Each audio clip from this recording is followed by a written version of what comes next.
So as we've been going over, Season 4 of Diablo 4 brings with it overhauls to a lot of the fundamental systems in Diablo 4, things like itemization overhauls and even adding in new crafting systems. But these system overhauls aren't the only things we're getting, because we're also getting quite a lot of new endgame content and even some new endgame systems, one of which being the new system we're going over in this video, which is the Pit of the Artificers. Now as we start going over the new endgame content coming with Season 4, keep in mind that this is not the season theme for Season 4. All of the overhauls and new content that we currently know of that's coming with Season 4 are all permanent additions or changes to the game. So they'll both be on the Eternal Realms and on the Seasonal Realms for the foreseeable future. And as we've seen with the previous seasons, we're going to be getting a bunch more content with the seasonal theme for Diablo 4. So this is just all the new permanent content additions. So the Pit is a very important new endgame focused system that are going to be very reminiscent of Greater Rifts from Diablo 3. Now to first unlock this system, you're going to have to get into World Tier 4, and then you'll receive a quest that wants you to go complete a Tier 46 Nightmare Dungeon. And once you've completed that, you'll start to be able to collect rune shards from doing basically any other endgame activities. And once you've collected enough of these rune shards, you can then start to enter the Pit. So anytime you want to enter the Pit, you're going to have to spend some of these rune shards. But as they're coming from a lot of the endgame systems, you probably won't have much difficulty having enough rune shards to do the system basically as much as you want. So once you've completed that and you have enough resources to enter the Pit, you'll go to this new obelisk and you'll start up your first Pit run, and you'll only be able to select from floor 1 or level 1 of the Pit. Now once you enter, you'll be in a randomized area with randomized enemies, and you'll have a 10-minute timer that is running out. And all of the enemies you kill will be filling up a bar. And once you've completely filled up this bar, a boss portal will spawn, you'll enter it, then you'll be in a boss room. Now from what we've seen, these boss rooms seem to be using dungeon bosses as the boss you'll be facing, but with some pretty interesting new additions. Because while facing the Pit boss, and potentially even while you're getting to the Pit boss, shades of other bosses will be spawning in and doing attacks from their boss fight while you're facing this Pit boss. So let's say you're fighting the Pit boss, maybe a shade of Lilith will spawn in and spawn in dread waves that you'll have to dodge. And then maybe a shade of Duriel will spawn in and charge and try to pin you up against the wall. So this will add a ton of variation to every Pit boss fight. And as you continue to climb the levels of the Pit, these boss shades will spawn in more and more frequently. So even though you'll probably be facing more boring or simple bosses, you will still have to be dealing with mechanics from every other boss in the game, which I think makes these boss fights much more interesting. So then let's say you kill that boss, you'll then get a bunch of loot drops from that boss, and depending on how quickly you've completed that level of the Pit, you'll also be obtaining some additional rewards. So first off, if you kill the boss before the timer expires, you will also be receiving masterworking materials, and you'll unlock the next tier of the Pit. Now we went over masterworking materials in one of my previous videos where we went over the masterworking system, but this is one of the new crafting systems. There'll be 3 tiers of masterworking systems. So you'll start off getting tier 1. After you get to a certain point in the Pit levels, you start to get tier 2s. And then as you get to a further point, you'll start to get tier 3s. And those are one of the main materials you need to progress through the masterworking system as well. That's one of the big things tied to the Pit specifically, being the main way you obtain these masterworking materials. And so you beat that boss before the timer expires, you now can go and enter tier 2 of the Pit. But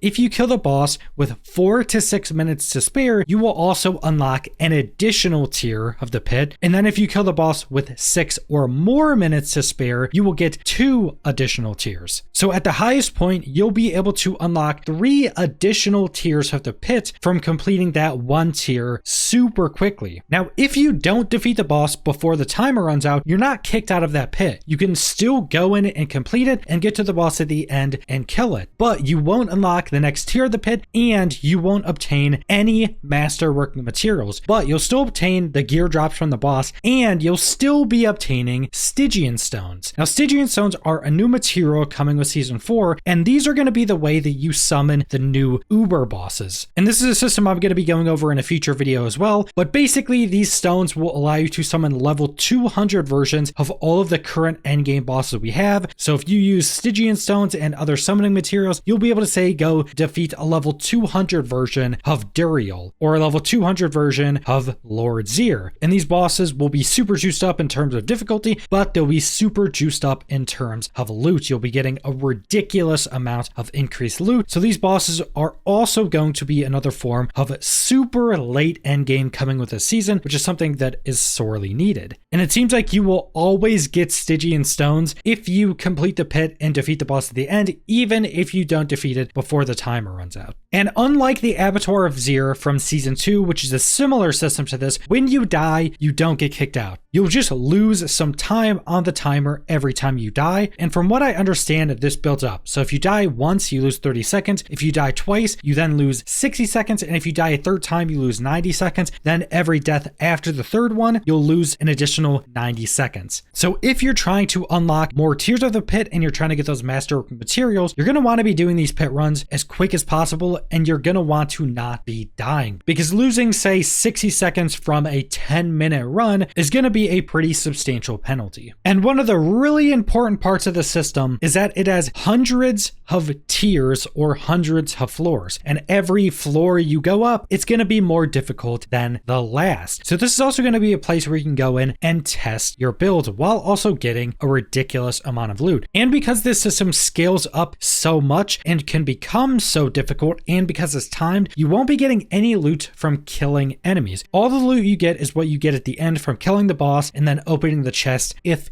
you beat the timer. And I think that's actually something that's very nice, because Diablo 4 has such good combat, but you're usually stopping and starting to pick up loot. But having a system where you don't have to care about loot at all and you just get it all at the end, I think improves the overall gameplay of running the pit. Now, you will also be able to run the pit with other players, but there's a few stipulations to that I think is something that should also probably be added to the endgame bosses. The first thing being that whoever opened the pit will be the one receiving the majority of the materials. And I think they're specifically talking about masterwork materials, and they do say the lion's share of the materials. So most likely all the other people can still get a small amount of materials, but whoever opens it gets the majority of the materials. And the player who opened the pit is the only person that has a chance of receiving those Stygian stones that we went over that are used to summon the uber bosses. But also something to note with that is that if you're playing with, say, a group of your friends, those Stygian stones are going to be used to summon uber bosses.